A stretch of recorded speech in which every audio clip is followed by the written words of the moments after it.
Պարոն նախագահ, միանգամից սկսենք արդեն համագումարում հնչած ձեր ելույթի շեշտադրումներից, իմ մասնավորի մեկ ճշգրտում։ Ասացիք, որ աջակցելու եք ընդդիմադիր ուժերին, ունեք նախապատվություն, կան կոնկրետ ուժեր, թե անխտիր բոլորին։ Ընթացքում կերևա,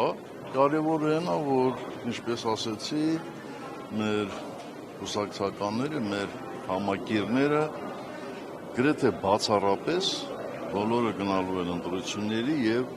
քվե են տալու ընդդիմադիր ուժերին, թե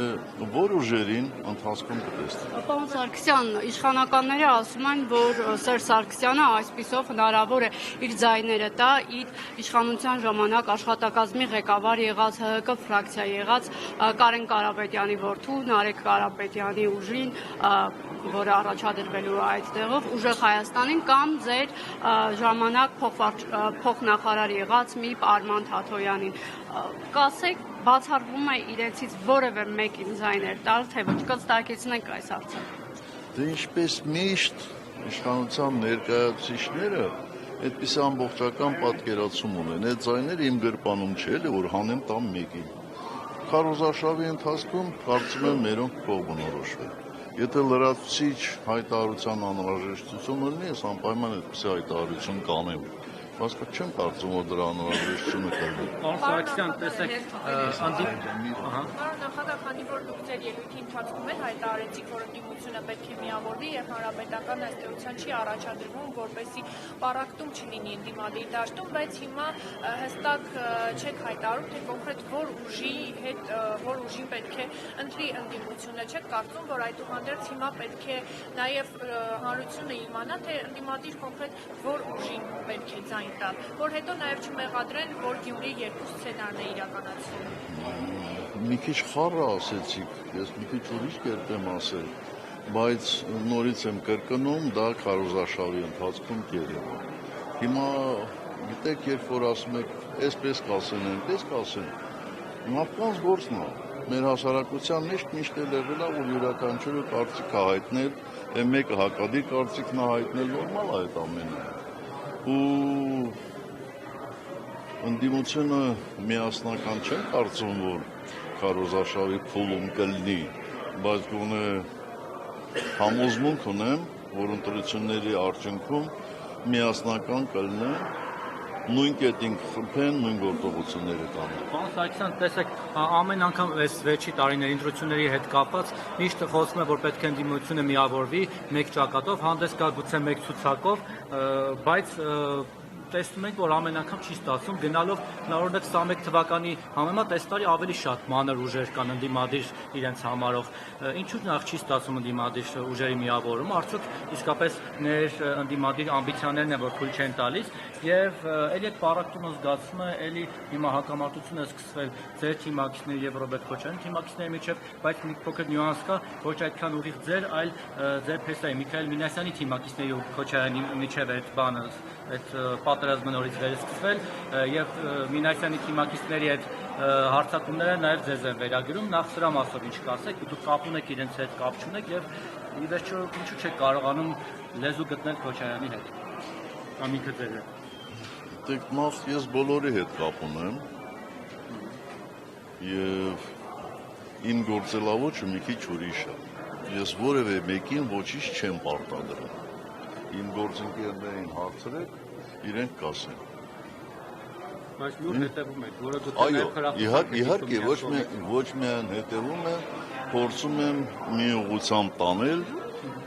այնտեղ որտեղ ինձ հաջողվում է, որտեղ չի հաջողվում, չի հաջողվում։ Բայց ասեմ, որ ես երբեք չեմ ասել, որ մի ցուցակով պետք է գնան, ես դա չեմ համարում օգտակար, որտեղ այդպես գնալու պարագայում վստահ եմ, որ ընդդիմադիր ուժերը ավելի քիչ ձայն կտանեն, ավելի քիչ քվե կտանեն, քան երբ որ 2-3 մեր շագարտներով մասնակցեն։ Իսկ եթե տարբեր ուժեր են մասնակցում, ովքեր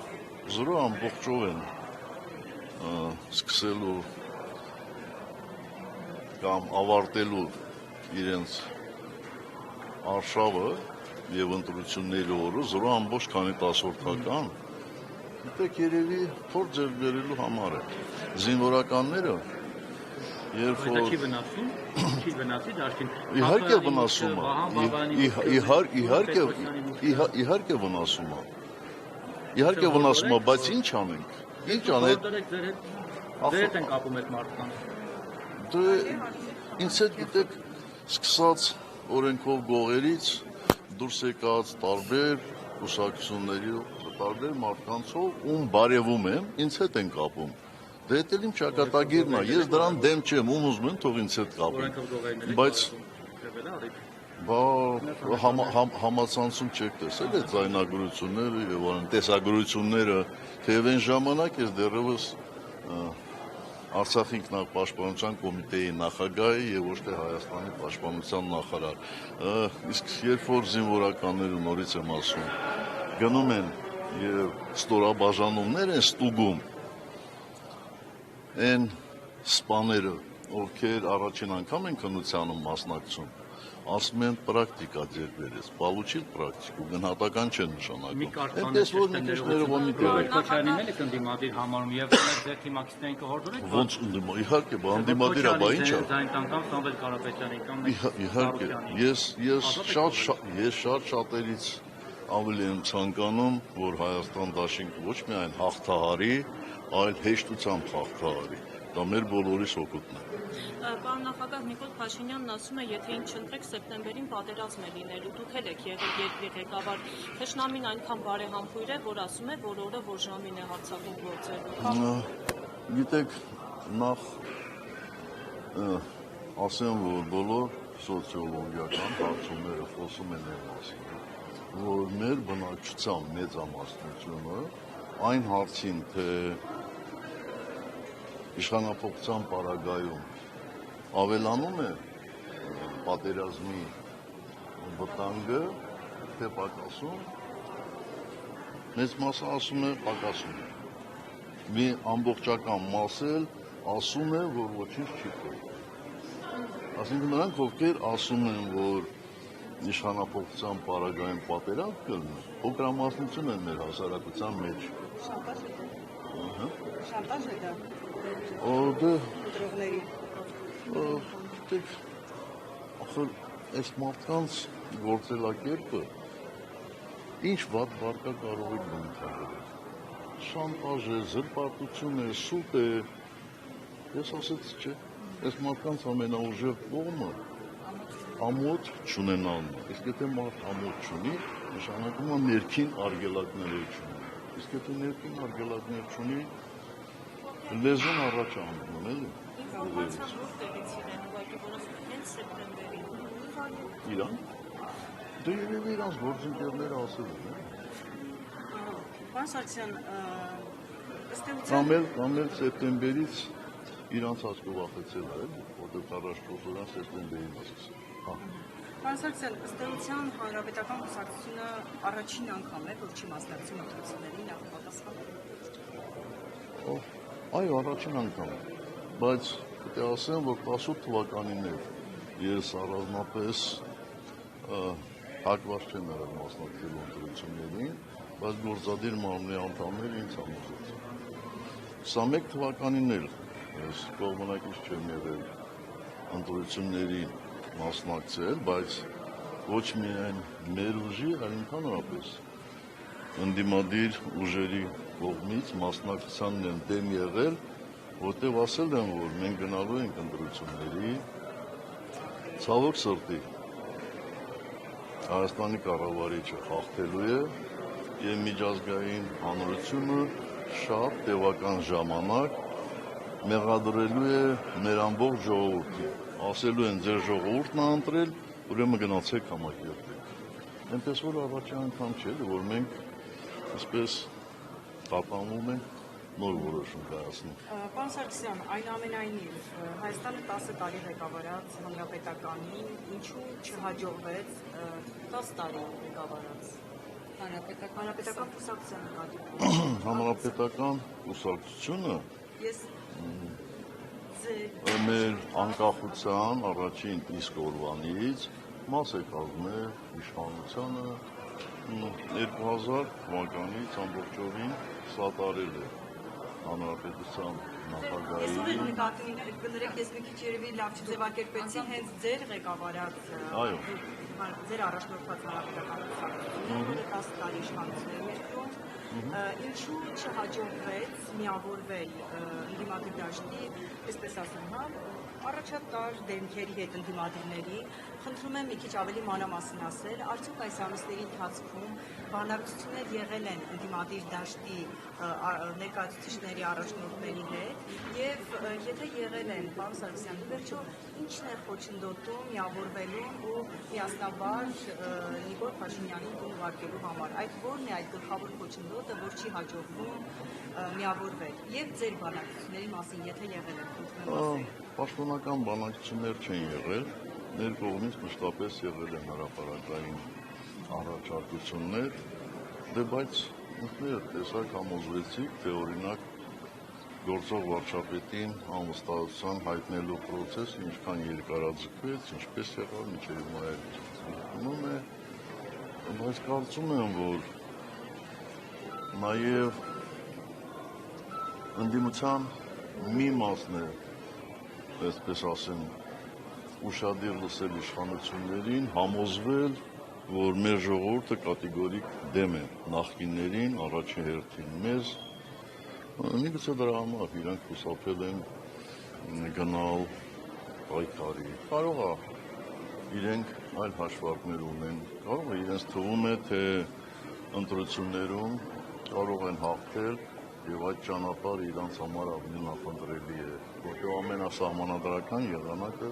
իհարկե ընտրություններով հաղթելն է, բայց ես կարծիք ունեմ, որ դա ճիշտ ճանապարհ չի, ինչպես իմ զեկույցում ասեցի, impeachment-ը որևէ պարագայում չի կարելի հակադրել ընտրություններին։ Եթե նույնիսկ մի շաբաթ առաջ հաջողվի անվստահությունը հայտնել, այդ նշանակում է միևնույն է բոլոր պարագաներում ամսի 7-ին ընտրություններ լինեն։ Եվ այն ժամանակ այդ ընտրությունները կլինեն շատ ավելի արդար եւ գոնե նախընտրական փուլի այս բոլոր զեղծահարությունները չեն արվի ընտրությունների արդյունքի վրա։ Պարոն Սարգսյան, ամեն դեպքում դուք ձեր այս մի հարցն էլ ծերի գործընկերներ ու կավարտեմ, դուք ձեր ելույթի տեքստում նշեցիք, որ այսպես չկարողանա մեջ բերել, որ դուք ցույց տվեցիք, որ ձեր սեփական ամբիցիաներից հակուսակցությունը վեր է եւ ազգի շահերն է գնահատել ու չի առաջադրվում, իսկ հնարավոր է, որ հանրապետականում իսկապես, որ 10 տարի կառավարման փորձ ունեիք դուք, հաշվարկել եք եւ հասկացել եք, որ եթե մասնակցեք ընտրություններին, ուղղակի նվազագույն շեմնել չեք հաղթահարելու եւ ափսոս է այդ ռեսուրսը դնել, որ խոսքով չհաղթելու։ Ոչինչ համարում եք ներողություն, որ Սամվել Կարապետյանը ընդդիմադիր դաշտը լավագույն միավորող տեխնացուն է, ինչպես ասել էր առաջին նախագահը, գուցե էլի այսպես ուրիշ կարողացա մեջ բերել։ Չէ, նորմալ ես հասկացա ձեզ, ուզում եմ ասել, ոչինչ չի կարելի բացառել եւ մենք երբ որ քննարկում էինք բազում տարբերակներ կային, այո, որ մեզ կարող էին խոչընդոտել, ընդհանուր միջև մարդկանց խափանամիջոց փոխվել, ովքեր ցուցակում կլինեն, ովքեր առաջին շարքերում կլինեն, բայց բոլոր ուսումնասիրությունները խոսում են այն մասին, իսկ ես խոսում եմ այն ուսումնասիրությունների մասին, որը մեզ հնարավորություն տվեց մինչև 21 թվականի ընտրությունները հայտարարել թող ինչքան կվերացնել։ Ես հնարավորություն տվեց կանխատեսելու Գյումրիի եւ Էջմիածնի ընտրությունները, այսինքն հավաստի։ Եվ չեմ սխալվում նախորդ շաբաթ ընտրությունների արդյունքները, այսպես ասեմ, ոնց պրեզենտացիա արվեց մեր կուսակցությունում եւ բոլորը տեսան, թե մենք նախորդ շաբաթ ինչ հնարավորություն ունենք, ինչ ռեյտինգ ունենք եւ դա մեզ թույլ էր տալիս շատ չասեմ, թե հարցումներն էի կարել եւ բարձր էր ռեյտինգը, օրինակ Ռոբերտ Քոչարյանից բարձր էր։ Չէ, ոչ։ մենք անհատներով չենք ռեյտինգ արել, Հայաստան դաշինքի սատարումը, Հայաստան դաշինքի վարկանիշը մեզնից բարձր է։ Եթե մեր վարկանիշը Հայաստան դաշինքից բարձր լիներ, ես կարծում եմ այն ժամանակ մենք պարտավոր էինք մասնակցել։ Իսկ ինչ վերաբերում է միավորող ուժին, ապա կարծում եմ, որ մեկի մոտ կասկած չկա, որ այսօր ընդդիմության առաջատարը այո, ուժեղ Հայաստանն է եւ այդտեղից շատ ենթադրություններ է պետք անել։ Շատ շնորհակալ եմ։ Դուք ձեր ելույթում հայտարարեցիք, որ ես ունեցել եմ իմ սխալները, ինչպես այս աշխարհում ցանկացած մարդ։ Դուք ձեզ հարց տվել եք, որն է եղել ձեր ամենամեծ սխալը, որի պատճառով ձեզ մերժեցին ու դրանից հետո անգամ Փաշինյանի վերած ավերներից, պատերազմից հետո վերադարձ ձեզ չեղավ։ Պարզա չէ, որ ես միշտ այս 8 տարիների ընթացքում ինձ հարցրել եմ, բայց եկեք պայմանավորվենք, որ հիմա այդ հարցին չպատասխանեմ, ես չեմ բացառում, որ տեսանելի ապագայում, այսինքն իմ հրաժարականի օրը ես մի հոդված կհրապարակեմ, որտեղ այդ մասին խոսեմ։ Որովհետև այդ հարցն է, որ գրավոր խոսք ասիլում էլի։ Մի անգամ գրես, մտածես, փոխես, դզես, ուղես, որ մնա միշտ։ Հարության ավետիսն է այս րոպեներ անց լինելու, եկեղեցիներում ջրաքալույցի պատարակն է ավարտվում։ Պետության հարության համար ինչ 3 կարևոր այսպես բաղադրիչ կա, որ այսօր պակասում է, ինչ պետք է անի ընդդիմությունը ձեր այս փորձառու տարիների, որ հերվից նայում եք։ Միջևեր պետք է նվիրվի այն սուրբ գործին, որը տանելու է առաջ, որը երկրում իշխանափոխություն է անելու։ Դրանից առավել կարևոր ոչինչ չկա։ Փաշինյանի հրաժարականն է չվերարտադրվելն է սուրբ գործը։ Հա, բա ի՞նչ է։ Ես խնդրում եմ ձեզ 15 րոպեից Խոսեք, գալիք սուրբ ժատիկը սուրբ արության օրը, արակալը որ մեզ